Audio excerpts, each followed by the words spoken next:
สบายดียินดีต้อนรับอีกครั้งหนึ่งถ้าเจ้าได้เฮ็ดเวียกบ้านที่เฮาได้ถามไว้ในวิดีโอก่อนหน้านี้แล้วหมายความว่าเจ้ามีเหตุผลที่ดีในการที่จะเริ่มธุรกิจ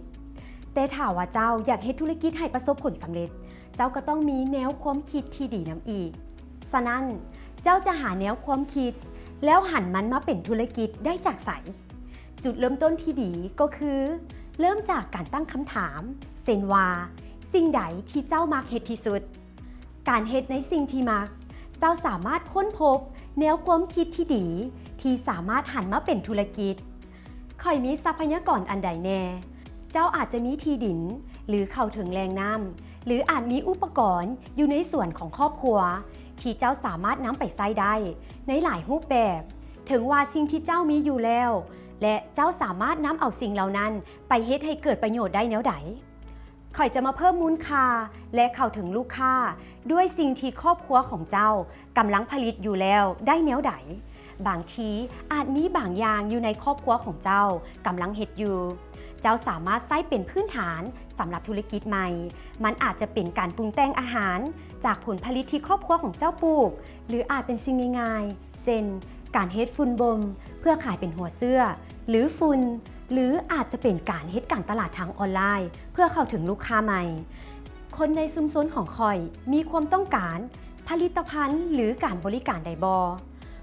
ผู้ประกอบการหลายคนเฮ็ดธุรกิจแบบชุมชนก่อนโดยจะหาผลิตภัณฑ์หรือการบริการที่บ่อนอื่นมีแล้วแต่ยังบ่มีธุรกิจในขงเขตชุมชนที่พวกเขาอยู่เถื่อ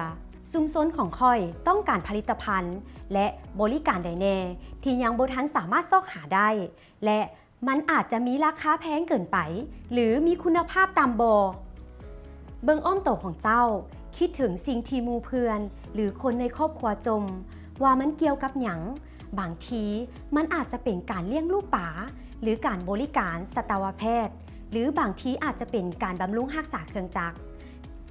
ฉะนั้นแนวความคิดที่ดีคือจุดเริ่มต้นแต่แนวความคิดดังกล่าวก็ต้องเป็นสิ่งที่สามารถหันเป็นธุรกิจที่ให้ประสบผลสำเร็จได้เป็นสิ่งที่ลูกค้าพึงพอใจที่จะจบเงินจ่ายให้เจ้าบ่ให้เพียงแต่เอาความรู้สึกหรือความคิดเห็นของตนเองเป็นหลักออกไปซอกหาข้อมูลล้มกับครอบครัวของเจ้าล้มกับหมู่เพื่อนของเจ้าว้าวหรือโอ้ล้มกับผู้คนที่เจ้าพบพ่อโดยเฉพาะแม่นผู้ที่คิดว่าจะเป็นลูกค้าของเจ้าในอนาคตเพื่อจะได้ฮู้สิ่งที่พวกเขาต้องการให้หลายขึ้นพวกเขาต้องการอย่างแน่สิ่งใดที่เฮ็ดให้ผลิตภัณฑ์หรือการบริการของเจ้าแตกต่างจากคู่แข่งพวกเขาเต็มใจที่จะจ่ายส่ำใดและมันเป็นสิ่งที่หลายคนต้องการหรือเพียงเฉพาะบางคนเท่านั้นและในระหว่างขบวนการนี้เจ้าอาจจะค้นพบแนวความคิดใหม่ๆที่ดีกว่าก็ได้ฉะนั้นตอนนี้เจ้ามีทั้งเหตุผลและแนวความคิดที่ดีแล้วมีอย่างอีกแน่ที่เจ้าต้องการ